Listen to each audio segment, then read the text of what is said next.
And welcome back, everyone.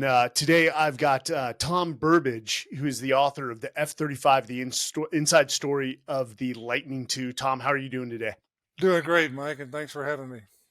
It's good to have you on, shipmate. First off, we'll start at the beginning of your adult career, which actually I start with the Naval Academy because that's like having a full-time job. Uh, what drove you towards the Navy? Well, my dad was a naval aviator. Most of my role models growing up were naval aviators, and I sort of wanted to fly Navy airplanes. Was your old man a career He was, aviator? yeah, he was one of the guys at Pearl Harbor. He graduated early from the academy, a few months early, and was the officer of the deck on the USS Detroit. So he had quite a career. You're kidding me. Did he get airborne for Pearl Harbor, or was he unable to get off the ground? He was on a ship, his first assignment, and then he went back and got his wings, became an aviator, and was on the Franklin when it was kamikazed and sunk. Spent What? about 18 hours in the water. Uh, that which is my biggest fear, and I don't think people that don't have a good understanding of the ocean, especially the Pacific, 18 hours in the water is No, not a fun time. What did he fly? he flew the old World War II carrier airplanes, the Grumman Bearcats and the Yeah, Hellcats and that group. Big engines in front. Lean your head out the side so you can see the ship. that always struck me as they were coming in because I know that big nose is right in front of your face. That takes a lot of skill I never had, hence why I think I went special operations. Um, and then so following the Naval Academy directly to flight school, I'm assuming.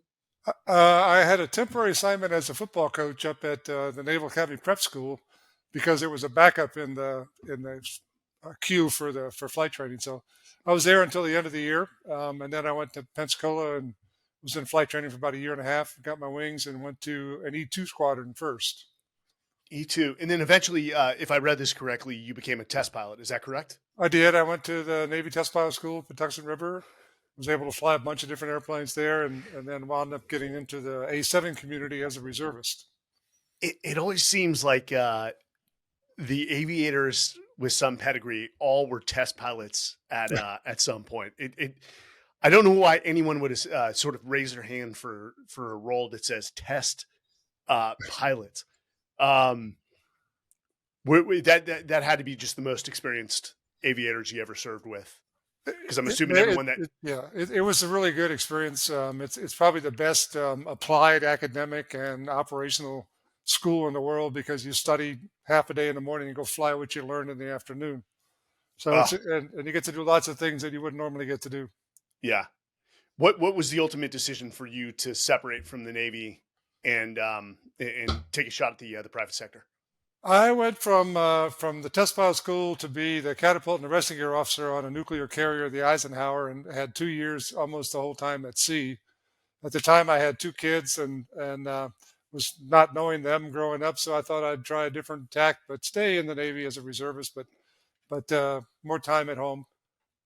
Oh man, was that a byproduct in the Navy back in the day? Because or do most aviators get to stay in the cockpit for much longer than you did? No, most of them, you rotate going to shore duty and Hmm. then flying. Every now and then you find a really lucky guy who got to spend his whole career in the cockpit, but they're few and far between. Yeah, the Marine Corps at the Pentagon, something called the Talent Management Task Force (TMX) contacted me, and they were looking at the question of why so many pilots get out of. Hey, if we left them in the cockpit, would more stay?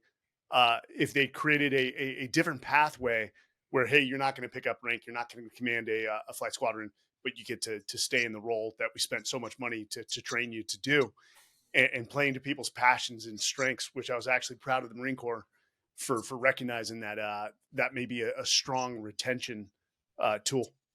Yeah, no, I think it would be. There are guys that want to do that, and there are also guys that want to go up through the command structure and get promoted quicker and things like that. So if you're committed to flying and you love flying, and you want to stay in the cockpit, you're probably going to have a more limited career path. Yeah, yeah, but and let people do what they want to do. I mean, we had the same problem in the SEAL community.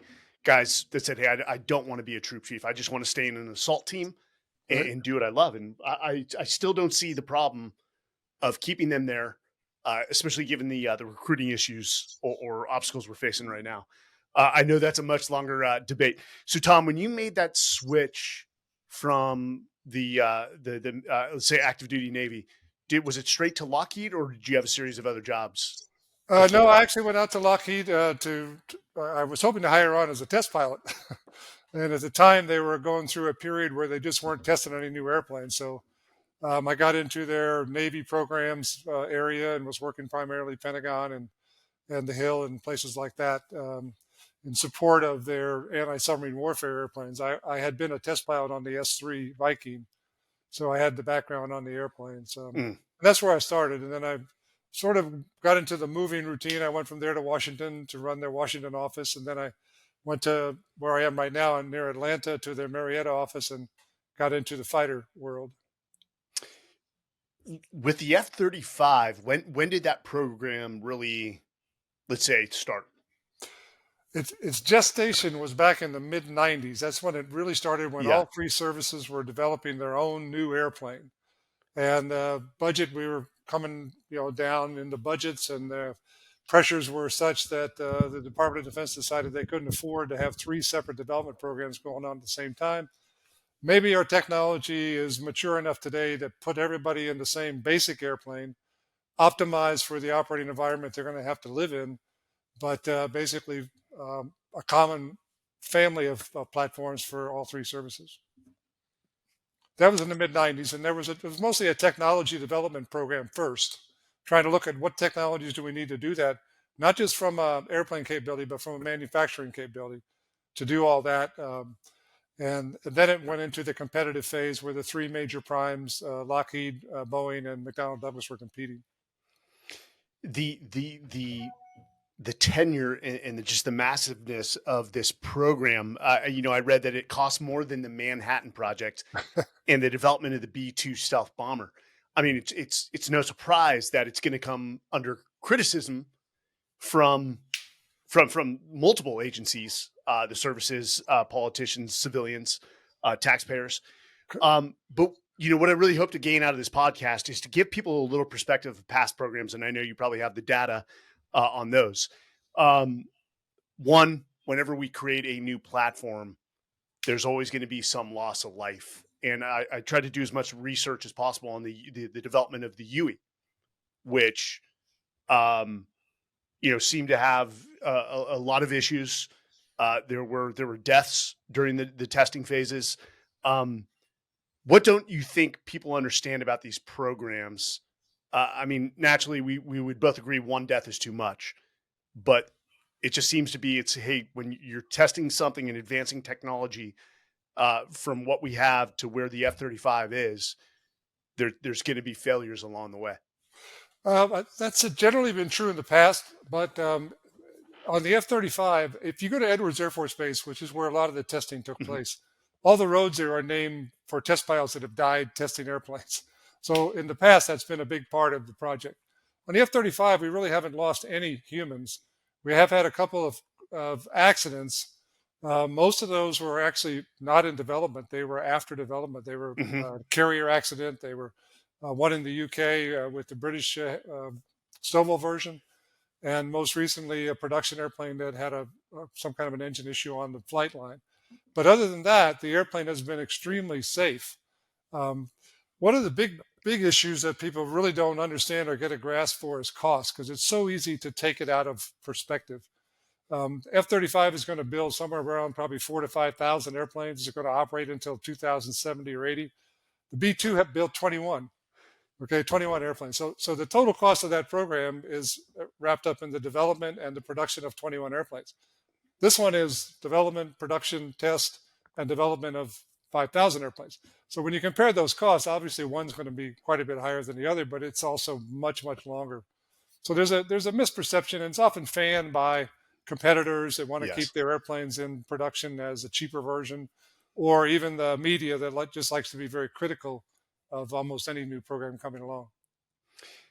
When I'm forgetting the name of government contracting, when a request comes down for a bid, I'm assuming it really came down to you guys in Boeing. Is that correct? It did. There were three in the beginning, and that was because there had already been a program started for the Marines, which was a replacement for the Harrier. Hmm. That program was already underway. There was already a prototype being built. When it was sort of terminated, it wasn't canceled, but it was absorbed by the JSF program, by the F-35 program. So there was already one team that was fairly far along. That was the team that actually didn't get selected for the follow on. That was McDonnell Douglas. McDonnell Douglas was teamed with BAE Systems and Northrop Hmm. Grumman on that project, and then McDonnell Douglas went with Boeing, BAE, Northrop Grumman went with Lockheed when it was down selected to two. So that bid process in submitting the proposal, that's got to be not only taxing but almost cutthroat between you and another organization like Boeing. I mean, the how lucrative a program like that is. Explain to the listeners what goes into submitting a proposal, a bid, and actually being awarded the contract. This particular program had a period of time where we both competing teams built prototypes. They were called the X airplanes, and then we had to fly those. It wasn't technically a fly off, but it really was a fly off. It was which one's going to perform better, which one's going to prove better what the proposal's predicting. There's a whole nother team in another place that's doing the proposal response, and then they fill it in with the data that's being gathered by the X airplanes. That proposal, of course, this was the days when they were trying to go to acquisition reform and everything was going to Hmm. be short and tight. And I think our proposal was 25,000 pages long. So every piece of the program had to be explained in detail. Why are you better than the other guy? And it becomes at the bottom, at the end of the day, nobody actually reads the whole proposal. They break it up into pieces and hand it out to a bunch of different people, and you read that piece, and then you grade it compared to the competition, and then they add the numbers up, and that's who wins. I've got to suppose, and I don't want to put you in or ask you loaded questions, that you're looking at the requirements that DoD has laid out that have to go into this aircraft. To what degree in the proposal? I mean, it's life. You almost promise without having the capability at the time, but 4 or 5 years from now, you'll be able to develop that capability and integrate it into the airplane. Is that such a thing, or Well, is that? yeah, the technologies that go into the plane are pretty amazing. There's never been an airplane that can land vertically and is supersonic and is stealthy. The combination of those three design requirements have been viewed as nearly impossible in the past. So that was a big issue. How do we actually design an airplane that'll do that? But then you have to fill in the blanks with as much real data as you have to try and defeat that point that you're making, that you can actually project without a lot of technical basis to it. So a lot of it was done that way. A lot of lab work was done. A lot of simulations were done. A lot of data was gathered to support each contractor's proposal. And then there's still technologies that aren't mature yet. So you are betting on the come in some cases. Yeah. And there's a couple times, so then you're awarded the contract, and then you have a couple of technologies that either failed or didn't perform as expected. And mid-course, you have to make a correction for that. And there was a couple of things that happened 4 or 5 years into the contract where we had to have a technical breakthrough to succeed. And luckily, we have really smart engineers and really smart people working that, and we're able to do it. But I'll give you one example just to make an example, and that's how do you take this airplane to sea when you're on a very small ship and you're open to the air and open to the salt water. Yes. All stealth airplanes up to this time had to be in humidity controlled hangars because of the materials and the coatings and the curing that was required. How do you do that? That's a whole new generation of stealth. So we had to sort of find our way through that, and as the program was going on, as the costs were being done, as the testing program was getting started, we're still maturing a couple of the key technologies. So, was it accurate? You were with the program. You led the program from 2000 to 2013. Yes, I joined the program one week before they flew the first X plane, which was before the proposals were submitted. Hmm. And that was in 2000. And then I retired in 2013. So I was there for the first 13 years of the program. Was that your sole focus within the company? That It one was. program? It was. It was like actually running a company on its own. It was actually Yeah. bigger than most aerospace companies, that program, because there were three prime contractors involved, some 3,000 suppliers were involved, Mm. industry from all around the 9 partner nations that had been committed to the program.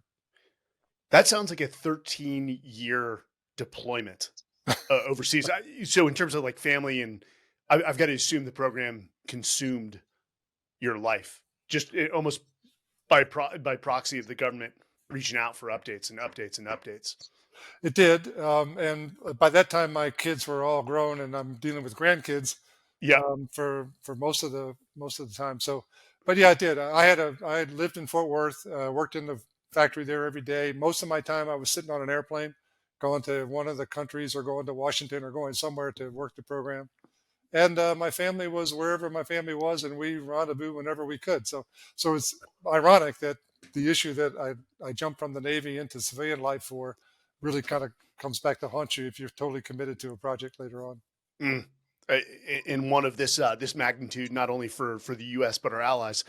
Um, in terms of, let's say, a leap from our current platforms, or what were our current platforms, the F-18, the F-16s. Um, what's a good analogy of how far we've sort of leaped from, like, because I know, again, I read 9 million lines of code are required for the F-35 compared to NASA's Curiosity Mars rover, which only required 2.5. That seems insane. Right, and the reason it seems insane is that the airplane has a number of different sensors on it that basically are good day or night, weather or non-weather, and it allows the airplane to do things that today's airplanes really can't do in a high threat environment. It allows you to penetrate relatively unseen into a close enough point to deploy your weapons. Today, most fourth generation airplanes, F-15s, F-16s, F-18s, just can't do that. They don't have the survivability to do it. So that was a key feature that had to go into it.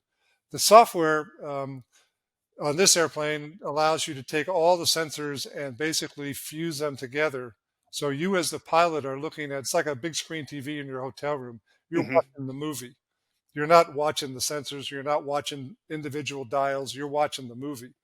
And that's really the big leap. It's the situational awareness. It's not having to do it all in your own head when you're looking at multiple indicators. And secondarily, it's the ability to share that information with other airplanes in your flight, with ships, with whoever's out there. So it's really the migration into the information age in the battle space. That's one of the major differences between this airplane and the airplanes that came before it. Forget the stealth and the maneuverability and all that. Yeah. It's the ability to do that. So does that make the logistics and the maintenance of the F-35 that much more complicated than the, as you said, the fourth generation aircraft, or is it pretty much synonymous, same amount of maintenance, same amount of time? There was as much money in the early days of the program put into reducing the ownership issues, the cost of ownership, the long-term logistics, as there was in inventing the plane. So there's a big focus on trying to reduce the life cycle cost and the cost of owning the airplane. And one of the big benefits of the way we went to the next generation of low observability or stealth was that process has become much, much simpler. That has tended to be a driver in the maintenance costs of the earlier stealth airplanes. In the case of the F-35, we've been able to minimize that almost to the point where it's negligible. I do remember reading an article. I want to say it was 2018 or 2019. There were some complaints from the active duty flight squadrons that parts were limited at that time. Is that something that we've caught up to by Well, now? again, there's a lot of effort put into improving reliability and Hmm. maintainability, but spare parts are part of the budget process. And if you've got to finish some set of tasks, like you have to finish flight tests or you have to finish your software development, that's the part that sometimes gets rob Peter to pay Paul, and then you get shortchanged on the parts that are in inventory to repair things. Now, hopefully, the reliability of parts is so much better that you don't need all those parts that you've had in the past. But still, managing the logistics and supply chain, COVID was an impact. Yeah. Yes. Lots of things it affected the spares support for the airplane. Yeah. There's very few industries, professions, or supply chains that weren't affected by COVID, so that's not surprising. Naturally, a program like this is not going to. Let me ask you this: For how long was this program sort of kept in the dark from the public, or was it pretty public immediately just due to the size of the program? It was public immediately for a couple of reasons. One is the potential size of it, of course, was going to potentially change the aerospace industry in general. Um, the second one was that it was initially conceived of as a multinational partnership. Hmm. So it's all three U.S. services, and we had 8 other partner countries from the very beginning. And the other partner countries were contributing money to the development. Well, that in essence brings you out of the closet very quickly. Yeah. So this was one of the programs that was less visible, more visible, less secret in its development phase than the other airplanes that came before it. What conversations happen in the again the gestation period of this program with regards to cybersecurity or espionage or basically spying on the program to get as many of the trade secrets and technology as possible? There are a lot of protections put in during the development phase of the program to prevent that. Uh, Access to different parts of the database was very rigorously controlled. There was none of the partners on the program were anything other than the closest allies. Hmm. So we had trusted relationships with all of them anyway. Most of the development was done co-located. The sensitive pieces of it were co-located in an environment that was very protected from a cyber perspective. Um, but clearly, if you look at some of the new generation airplanes coming out of China and Russia, a lot of it's high fidelity satellite photographs and then trying to mimic the design. But what's under the skin is almost more important than the shape of the airplane these days. So that's really the protected part. This may be something you can't answer. Were there Did we pick up on cybersecurity attacks where China and countries like North Korea or Russia or Iran were attempting to infiltrate the program? Oh yeah, almost every aerospace company today has daily assaults, through the cyber world, and there's a lot of effort that goes into cybersecurity and protecting any kind of trade secrets that are there. But yeah, it was very common. It was probably the most attractive target for all of those countries from a cyber perspective. So we had to do lots of things to try and keep that sacred. Good lord. In terms of, I'm assuming everyone needed a top secret clearance on this. Does the government come in and actually have a physical position in assisting with that security, both physical security and cybersecurity? There's levels of classification on the program, and there's quite a bit of it that's unclassified in terms of the hardware and the construction and the manufacturing processes and things like that. The very classified stuff does require special clearances and special Hmm. facilities and those kind of things. The government, the program office was called program executive office was in Washington D.C. It wasn't in one of the test centers like it normally is because politics were a big part of this program, and they were very much involved with everything that was going on. So That brings up a great question. Politics is involved in everything. You've probably heard the phrase, "If you don't take an interest in politics, politics will assuredly take an interest in you." To what degree were you involved in that fight or those discussions as sort of the CEO of this program, or were there others in Lockheed Martin that are like, "Hey, Tom, you focus on this. We've got that fight." we have a big Washington office that Hmm. works all of the Lockheed corporate interests, as does Hmm. Northrop and BA Systems, and we were all teamed up working this issue during the budget cycle when the four major committees are going through their debates, and a lot of it's done by staff, and they don't all get out to see what's going on the program. They know what they read. I would normally move to Washington and spend a couple of months back and forth to Washington to help. They want to talk to the people that run the program. They don't want to talk to the marketeers and things like that, Hmm.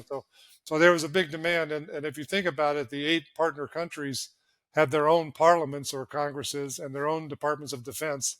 And the same activity is required to keep the program solid in the budget in all of those countries also. So it got to be a bit of a, like I said, I spent a lot of time on airplanes. It sounds like you spent more time at points in the program, let's just say rubbing elbows with politicians than assisting the team moving the football forward. But I'm sure that's a way of assisting the team and keeping them focused so that they don't have to fight that fight. What we actually did, Mike, is we at about 2000 or 2004 was the first major development piece of the program, and about that time the program had grown really big. I mean, we went from about 180 people to 4,000 people in the first year in Fort Worth. So we were bringing on about 120 people a week. So it was just a huge mass of growth.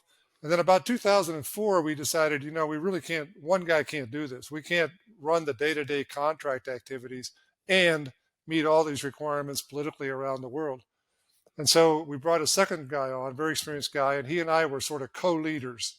He would run the day-to-day. He would look at what's going on in the contract. He'd hold the meetings internally, and my focus would move to keeping the program basically sound in the U.S. and in the partner countries. That sounds like an interesting relationship. The co-lead example has worked.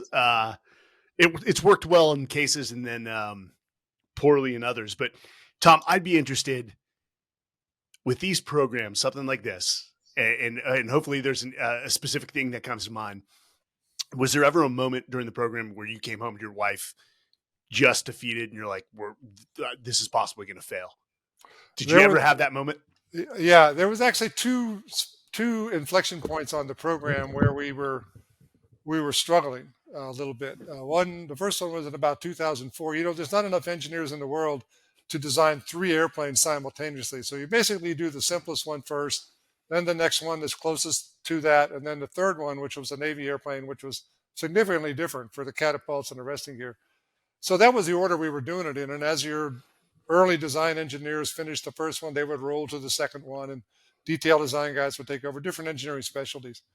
Well, we at the early points, we were actually just weighing the drawings. We didn't have an airplane to weigh, and our predictions suddenly jumped up on what the vertical takeoff and landing airplane was going to weigh. Most of it driven by the desire to have rapid manufacturing.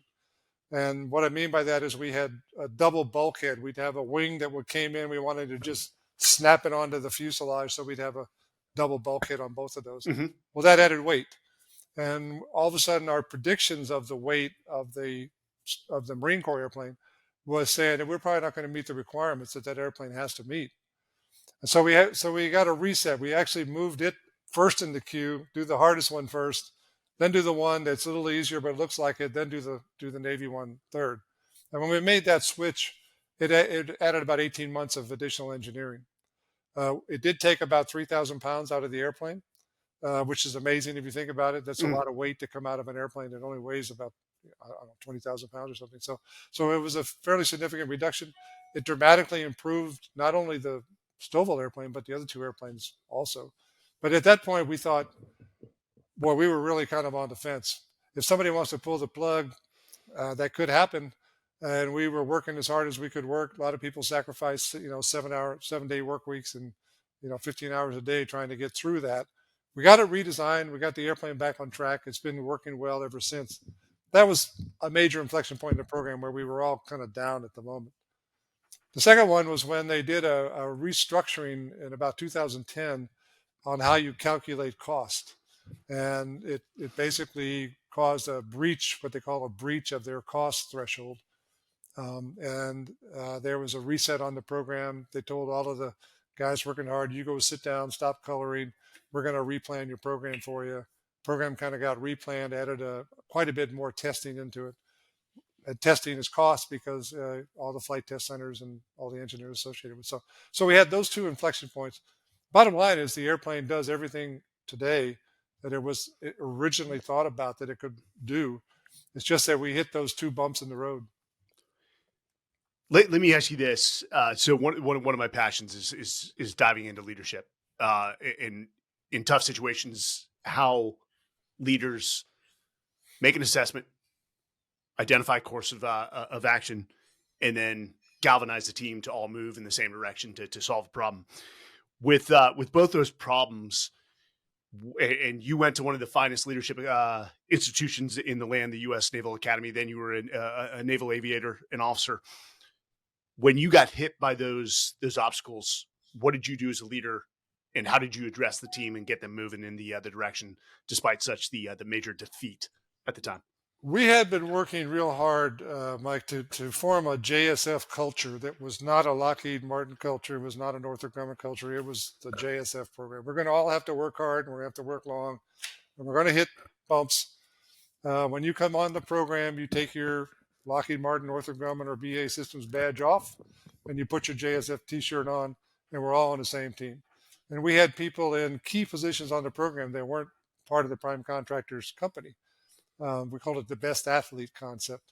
Mhm. Whoever was best at that job was going to get it, even if it was a top job. And we had behavioral norms that we expected people to behave, because the pressure cooker of a program like that can cause anger, it can cause pent up emotions, it can actually hurt morale at a time when you most need good morale and productivity.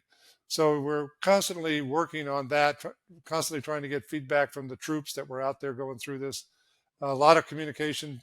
Bring the customer in a lot. Let him talk to everybody and tell them how important it is for them, which we did. General Mike Howe, who was the original program executive officer, you probably know him, who later became the top aviator for the Marine Corps, personal friend of mine, classmate of mine from the Naval Academy.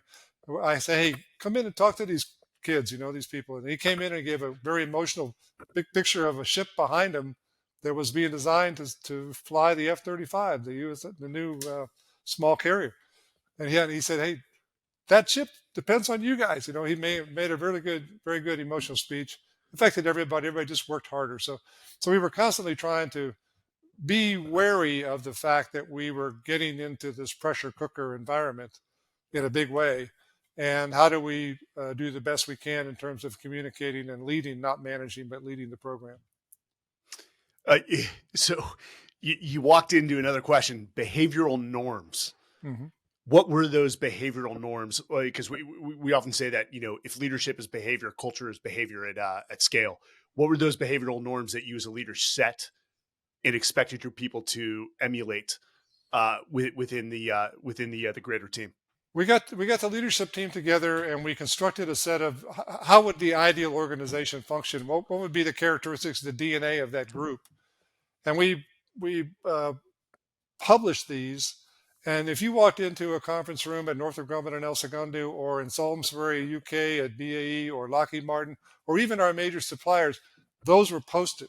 Those were posters that were on the wall. And every major Zoom call, staff meeting that we had, we would go over those as the first chart in the deck. How are you doing on the behavioral norms? How's the culture? Are we, in fact, doing what we said we were going to do in terms of making this a top team? All those were part of the process. Um, and we had a common set of objectives that everybody marched to. We didn't have Mhm. one company doing their thing and another company doing a different thing. One of the neat things we did, I thought, was we took 3 very senior engineers, and we told them, we're going to take all the people that work for you away. You're not going to have anybody working for you. And we're going to title you the wizards. And I want you to be roaming mentors and just spend your day walking around and looking over shoulders and making sure that the younger kids are doing what they need to do. We called them the wizards, and we put their little office area, called it Hogwarts. So the wizards lived in Hogwarts. And so, but it was a bit of a fun moniker, but it had a real serious intent to it. They would be the ones that would pick the outstanding performer for the month and those kind of things. So we tried to have. We found an interesting thing, which was reverse mentoring, where those guys were Mhm. crusty old engineers that really knew how to design airplanes, but they didn't know a whole lot about the new computer programs. The young kids all coming in were wizards on the computer, and they were teaching the old guys how to do that best. So that dynamic was going on, and we spent a lot of time in the workforce, walking the floor, talking to the mechanics, talking to the engineers. Just did everything we could to try and act as leaders on the program. I keep using the words leaders and managers because they are different. Yes, Managers look at data, make corrective action, and can see the data improve. Leaders inspire ordinary people to do extraordinary things. That's my definition. that's no. And I'm glad you spelled that out. And I know as a leader, if you lay out behavioral norms, the number one rule for you is people will be what people can see. Right. And either these are rules for thee, hopefully they're rules for me as well. Where did you learn to set a culture like that? The Uh, methodology you applied. I had been on a number of big programs, and sometimes I've always felt like you need to take risk in your career. You know, if you don't want to take risk in your career, then be happy with what you're doing, and and be a good participant. A couple of jobs that I jumped into when they were fortuitously offered to me, I wasn't expecting them, like running the Washington office for a couple of years, Mhm. like taking over the F-22 program. Those were, I thought, leaps of faith that somebody had in me, but I didn't know. I felt relatively unqualified. So you have this nervousness about, do I really want to do this? Is it career limiting or career enhancing? You know, and so you sort of have to. You jump into the breach and you go, hey, these people have got to perform, and they don't perform well to certain styles of leadership. They perform very well to other styles of leadership. So how do I and I've observed people through my whole career on who were respected and inspirational leaders and who weren't, and I tried to mimic that in my daily life and the people that work for me. I've got to assume Lockheed Martin has a massive military presence or influence, given that I don't know what the percentages of employees in Lockheed Martin that had military experience, but I've got to assume that weighs heavily within the culture. It is quite high. Many times they were in the military for only 4 or 5 years or 6 years. Our CEO Bob Stevens was a enlisted Marine, and then he basically ran the largest defense corporation in the world. But yeah, everybody, there's a lot of people that have that early experience, and there's nothing that can replace that. I don't think you don't come out of college and as a trained engineer and jump on a program and have those skills. They come through, I think, through the early military experience, whether you're a pilot or a Marine leader or whatever you are. I think there's a training piece of leadership that's still not well defined. I don't think that ought to be part of the training process. Mm. With these kind of things that we're talking about. Again, probably a topic for discussion later, but I've never seen an organization in the private sector replicate what the military can do No. to set such a culture that just develops young leaders. I call it generational leadership. And you look at guys like General Stanley McChrystal, that I mean, absolutely are wizards with regards to creating team and future leaders that go on to train another generation of leaders. I'm still in awe and thankful that I had the opportunity to serve for as long as I did. Um, you know, Tom, the question comes from probably a lot of viewers and listeners. So, is the F-35 really that far ahead of the assets, the aerial assets our adversaries are using? And I know the F-35 is it's been used in combat scenarios, but not against what we would consider near peer military competitors that have electronic warfare, that have ground to air assets. Um, and so the F-35 hasn't had the opportunity to totally prove themselves. But is the F-35 leap years ahead of where our adversaries are? Was the program worth it? Well, I think it was. I may be biased, but for the first time in history, if I put the three airplanes in front of you, Mike, and you looked at them, you would see that they're different. But if you sat in them, they're exactly the same. And the eight partner nations, which is now 19. Mm, If we have to fly and fight together as an allied force, we now can come together as if we were a single squadron. That's never been done, even particularly between the services. So the airplanes have a leveraging aspect to it in terms of allied combat or peacekeeping operations. I can we can send F-35s from Denmark in a composite squadron with Norway and the Netherlands, and they can replace a U.S. squadron. Really good example is the Queen Elizabeth, the new British hmm ship. It deployed with two squadrons of U.S. Marine Corps F-35s on it, one squadron of Royal Air Force F-35s on it, because they didn't have enough airplanes yet. They have them now. And when it went to Syria, when it came back through the Med, the Italian F-35s flew out on the deck, and hmm three nations were flying an airplane on the same ship on the same day. I mean, that's just not historically ever been done before. So there's a leveraging effect of the airplane. From a technical standpoint, there is a mission-driven requirement, and hmm that's to be able to penetrate a heavily protected area to the point where you can employ weapons and take out strategic targets. Other airplanes, like the F-22, can do the same thing, high and fast, much more maneuverable, but it was designed in the dogfight era. Hmm. We needed an air superiority fighter. We still have a good number of those in the U.S., and our allies have sort of gravitated to the air superiority mission. In reality, that's sort of been overcome now by the spread. I mean, we fly F-35s, miles apart, not visual, and you don't know where they're coming from, and you don't know what they're controlling, and even if you happen to detect one of them, you can't get a kill solution. I mean, there's just so many features to it, and so many great new sensors, that allow you to do things you couldn't do in the past, but now you can do it on all three services flying together. Air Force airplane coming off a regular runway, a Marine Corps airplane flying in from a expeditionary field, Navy airplane coming off of a carrier can join up as a flight of three and operate as if they were from the same squadron. That's again for our listeners that don't have experience. That's massive in the fact that you can share situational awareness of what's going on in the battlefield through the sensors. Um, that excites me.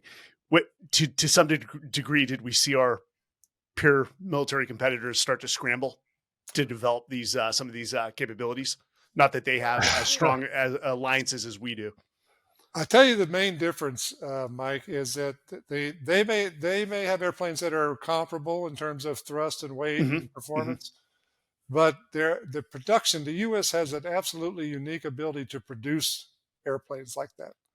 And the adversaries that are developing their top end airplanes, if you really do some research and look at how many do they actually have flying, it's normally in the single or double digits, whereas we're producing 150 F-35s a year. That's an unheard of production rate, but the ability to move into high rate production has to be designed into the airplane. We use a lot of three dimensional databases and things like that. Now we don't use hard tooling like we used to. It's you design the airplane to the engineering today, not to the tool. Mm, Or you build it to the tool. yes. So I think being able to produce large numbers is a real advantage for the U.S. manufacturing community. Um, Even though the airplanes may be, from an air show perspective, may be equivalent if you look at them flying in the sky, they're they're probably not the same in terms Hmm. of their Hmm. ability to move information and data, and they're definitely not the same in their ability to produce them in large numbers. The manufacturing, the production, is that all CONUS domestic based, or are the allies? Do the allies assist with that in manufacturing certain Yeah, things? the Allies. It- One of the conditions for joining the program back in the late '90s, if you as an ally nation, let's say Australia, want to be part of the F-35, we'll expect you to contribute some amount Mm, of funds to the development of the airplane. In return, your industry can compete for work on the program in the areas that you're allowed to, and if you're the best value, you'll get the job. So one of our jobs as the industry guys, one of my jobs was try to find the companies in those countries that actually can participate, because it's the next generation manufacturing, not just the next generation airplane, yes. in terms of precision machining and things like that, and composites and mostly structure kind of stuff. So every country that's in the partnership has some production capability on the airplane. A great example is Turkey. Even though they're not in Hmm. the program anymore, they have a very good aerospace industry. They had parts on the very first airplane, up until the time where they were no longer allowed to stay in the program. Um, so, so yeah, every country participates to some level on the program. So I'm going to ask you one fun question. Maybe it's a personal question to me before we sort of close this out. The A-10, the Warthog, But the Air we're Force is the thing is just it looks cool. It's pretty great overhead when you're on the ground. Air Force has tried to get rid of that thing for multiple times. Why can't they get rid of the A-10, or is the A-10 here to stay for a little longer? I don't know what its projected end date is now, but it goes up every year.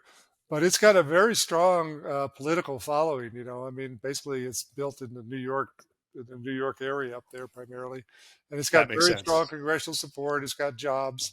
It's a great airplane. I mean, it was designed to take hits, and it does that well. It But does. it's a tank killer, and now we're kind of out of the desert and moving into this next environment, in Ukraine, and tank killing is something that is going on quite a bit. In fact, one interesting point before we close.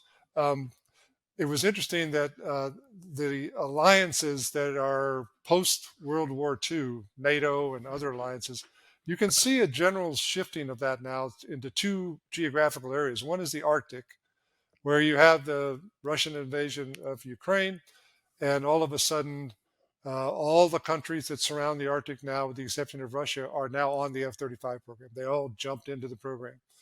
A number of them are already there: Denmark, Norway, Yes. Netherlands. Finland's now joined. Switzerland's now joined. Canada, one of the original partners, has finally decided to buy the airplane.